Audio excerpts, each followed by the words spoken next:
नमस्कार, आप देख रहे हैं केबीसी न्यूज। बिहार की गतिविधि से लगभग एक सप्ताह से अधिक दूर रहे नेता प्रतिपक्ष तेजस्वी प्रसाद यादव आज फिर से पत्रकार के माइक और कैमरे पर बोलते हुए नजर आए। आप तस्वीरों के माध्यम से पहले देखिए पटना एयरपोर्ट पर जब लालू प्रसाद यादव, मीसा भारती और तेजस्वी प्रसाद यादव पहुंचते हैं तो आप ये तस्वीर को देखिए कि लालू यादव सिंगापुर गए हुए थे और वहां से अभी लौटे हैं। देखिए आप ये तस्वीर।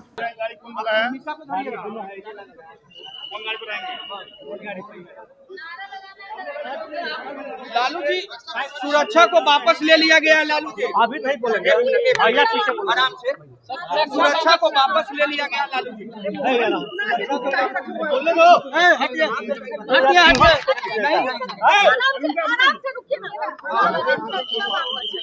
मुँह पर ना ना अभी नहीं बोलेंगे, बोल रहे हैं भैया, बोल रहे हैं आपको ले लिया गया। लालू जी क्या कहेंगे? सुरक्षा वापस ले ली गई है लालू जी, क्या कहिएगा? कुछ नहीं बोलेगा, बोला जा रहा है। कई सारे फरमान निकाले, क्या देखिए, करेंगे? मुझे लगता है कि अगर जांच कराई जाए तो सबके कितने कितने घर निकलेंगे, कहाँ कहाँ घर निकलेंगे।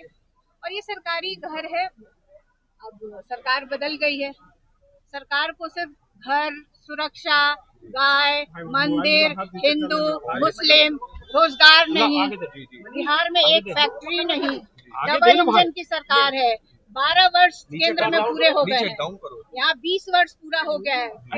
जनता की सुध नहीं है। और आगे कर, और आगे कर। दल वाले ये भी कह रहे हैं कि मुंह रख रहे हैं, मुंह नहीं रख रहे। किस बात का मुंह? और आगे किस बात का मुंह? और ये तो अच्छी शुरुआत बिहार सरकार ने और भारतीय जनता पार्टी एनडीए गठबंधन ने अच्छी शुरुआत की है। ये हमें सिखाया जा रहा है कि कल को आपको जनता मालिक जो है मौका देगी, तो आप इनके साथ ऐसे ही करिएगा। तो आपने देखा ये तस्वीर, और इसी तस्वीर के बीच तेजस्वी प्रसाद यादव ने जमकर सरकार को खरी खोटी सुनाई है और सरकार को कटघरे में खड़ा किया है। तेजस्वी प्रसाद यादव ने लॉ एंड ऑर्डर और बेरोजगारी और साथ ही साथ सम्राट चौधरी की जो नीति है, जैसा कि वो बता रहे हैं, उस पर क्या कुछ कहना चाह रहे हैं तेजस्वी प्रसाद यादव, जरा आप सुनिए। देखिए, हमको पूरा विश्वास था कि सम्राट चौधरी अगर मुख्यमंत्री भी बनेंगे तो उनके सोच में कोई परिवर्तन होने वाला नहीं है। और आपको हमने पहले भी बताया था, सम्राट चौधरी जी का जो भी निर्णय हो, जो भी उनके मुद्दे हो, वो हमारे मुद्दे नहीं है।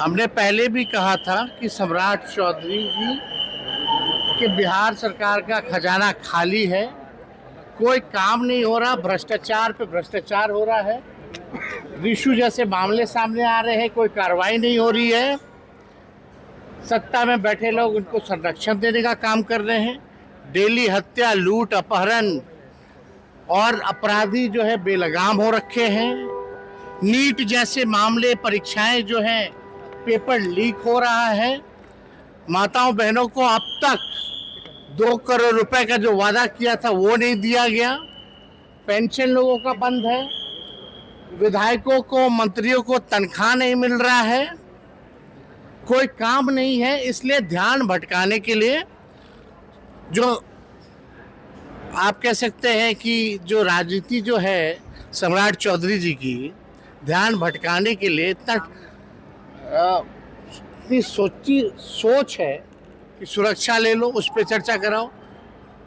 राबड़ी देवी जी के स्टेटस में 2005 के बाद से अब तक कोई बदलाव नहीं हुआ है, तो अचानक से 10 नंबर ही बंगला क्यों?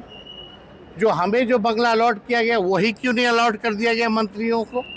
तो ये केवल न्यूज़ मीडिया में मैनेजमेंट बनाने के लिए, क्योंकि इनकी सरकार के पास पैसा नहीं है और ना इनमें विल पावर है कोई काम करने की। सम्राट चौधरी चीफ मिनिस्टर नहीं है, वो चीफ मिनिस्टर है, ये बात आप समझ लीजिए। He is not a chief minister, he is a chief minister. तो चीप राजनीति, नकारात्मक राजनीति और छोटी सोच के साथ, एक घृणा भाव के साथ वो राजनीति कर रहे हैं। हम लोगों के लिए ना सुरक्षा मुद्दा है, ना घर मुद्दा है, और किसी के वजह से हम लोगों को नहीं मिला। हम नेता विरोधी दल है इसलिए हमको मिला था घर, अभी भी है। राबड़ी देवी जी पूर्व मुख्यमंत्री होने के साथ साथ नेता विरोधी दल है, उस नाते मिला था। लेकिन जो 5 नंबर भी ले लेना हो, सेंट्रल से भी सुरक्षा ले रहा हो, वो बड़ी बड़ी बातें क्या करेंगे लोग।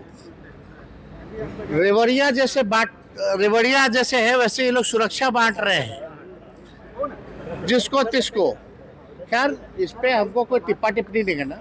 किन किन लोगों का बंगला नहीं है यहाँ, जिसका कोई क्राइटेरिया नहीं बनता, जो एलिजिबल नहीं है, उसको भी घर दे रखा है लोग। तो ये सम्राट चौधरी केवल ध्यान भटकाने के लिए। भाई महंगाई इतनी ज़्यादा हो गई, गैस की कीमतें बढ़ रही हैं, पेट्रोल डीजल की कीमतें बढ़ रही हैं, इस पे आप लोग बात कीजिए, बेरोजगारी पे बात कीजिए। तो इस पे कभी भी कोई भी बयान दिया गया है? कोई बयान नहीं दिया गया है। पाताल से अपराधी को ढूंढ लाएंगे, बालिका गृह मुजफ्फरपुर वाले को पहले टांगो ना भाई, कौन रोके हुए हैं? सृजन घोटाले वाले को टांगो ना, तुम क्यों नहीं टांग रहे हो? और ये जो रिशु का जो मामला है, इसमें कितने लोग अधिकारी लोग फंसे हुए हैं, कौन बचा रहा है? क्या कार्रवाई हो रही है? क्यों नहीं टांग रहे हैं ये लोग? ये राज्य सरकार केवल बचाव कर रही है अपराधियों का। तो इसलिए चीफ मिनिस्टर से कोई उम्मीद नहीं है। बिहार सबसे गरीब राज्य है आज के डेट में भी। बिहार को अव्वल राज्यों में ले जाने के लिए इनके पास कोई विजन नहीं है, कोई रोड मैप नहीं है। क्या मतलब भाई, हमारी सुरक्षा और कुछ हमें कोई जरूरत नहीं है। आप ले जाइए, आप रखिए, अपने पास रखिए, कोई मतलब नहीं है सुरक्षा की। बिहार की जनता है, देख रही है। और इनको अगर लगता है कि बिहार बहुत सुरक्षित राज्य है, तो पहले माताएं बहनों की रक्षा तो करें। बच्चियों के साथ गैंग रेप हो रहा है, दिन दहाड़े पटना में गोलियां चलती हैं, किसी पे कार्रवाई नहीं होता है।